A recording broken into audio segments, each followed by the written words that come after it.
پل صراط میں سے جب گزر ہوگا اس وقت صرف 3 جگہ ہوں گی: جہنم، جنت، پل صراط۔ رسول اللہ صلی اللہ علیہ وآلہ وسلم نے فرمایا، سب سے پہلے میں اور میری امت پل صراط کو طے کریں گے۔ قیامت میں جب موجودہ آسمان اور زمین بدل دیے جائیں گے اور پل صراط پر سے گزرنا ہوگا، وہاں صرف 2 مقامات ہوں گے: جنت اور جہنم۔ جنت تک پہنچنے کے لیے لازماً جہنم کے اوپر سے گزرنا ہوگا۔ جہنم کے اوپر ایک پل نصب کیا جائے گا، اسی کا نام پل صراط ہے۔ اس پر سے گزر کر جب اس پار پہنچیں گے، وہاں جنت کا دروازہ ہوگا۔ وہاں نبی کریم صلی اللہ علیہ وآلہ وسلم موجود ہوں گے اور اہل جنت کا استقبال کریں گے۔ پل صراط ان صفات کا حامل ہوگا: بال سے زیادہ باریک ہوگا، تلوار سے زیادہ تیز ہوگا، سخت اندھیرے میں ہوگا، اس کے نیچے گہرائیوں میں جہنم بھی نہایت تاریکی میں ہوگی، سخت بکھری ہوئی اور غضبناک ہوگی۔ گناہگار کے گناہ اس پر سے گزرتے وقت مجسم اس کے پیٹھ پر ہوں گے۔ اگر اس کے گناہ زیادہ ہوں گے تو اس کے بوجھ سے اس کی رفتار ہلکی ہو جائے گی۔ اللہ تعالی ہمیں اس صورت سے اپنی پناہ میں رکھے۔ اور جو آدمی گناہوں سے ہلکا ہوگا، اس کی رفتار پل صراط پر تیز ہوگی۔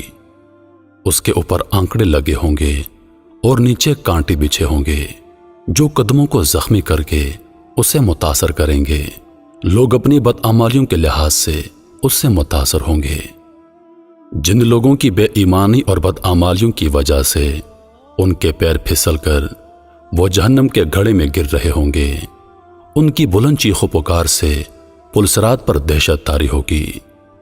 رسول اللہ صلی اللہ علیہ وآلہ وسلم پل صراط کی دوسری جانب جنت کے دروازے پر کھڑے ہوں گے۔ جب ہم پل صراط پر پہلا قدم رکھ رہے ہوں گے، آپ صلی اللہ علیہ وآلہ وسلم اللہ تعالیٰ سے دعا کرتے ہوں گے، یا ربی سلم، یا ربی سلم۔ آپ بھی نبی کریم صلی اللہ علیہ وآلہ وسلم کے لیے درود پڑھیں۔ لوگ اپنی آنکھوں سے اپنے سامنے بہت سے لوگوں کو پل صراط سے گزرتا ہوا دیکھیں گے اور بہت سے لوگوں کو اس سے نجات پاتے دیکھیں گے۔ بندہ اپنے والدین کو پل صراط پر دیکھے گا، لیکن ان کی کوئی فکر نہیں کرے گا۔ وہاں تو بس ایک ہی فکر ہوگی، کس طرح میں خود پار ہو جاؤں۔ روایت میں ہے کہ حضرت عائشہ صدیقہ رضی اللہ تعالی عنہا قیامت کو یاد کر کے رونے لگیں۔ رسول اللہ صلی اللہ علیہ وآلہ وسلم نے پوچھا، عائشہ کیا بات ہے؟ حضرت عائشہ نے فرمایا، مجھے قیامت یاد آ گئی۔ یا رسول اللہ، کیا ہم وہاں پر اپنے والدین کو یاد رکھیں گے؟ کیا ہم وہاں پر اپنے محبوب لوگوں کو یاد رکھیں گے؟ آپ صلی اللہ علیہ وسلم نے فرمایا، ہاں یاد رکھیں گے، لیکن وہاں 3 مقامات ایسے ہوں گے جہاں کوئی بھی یاد نہیں آئے گا۔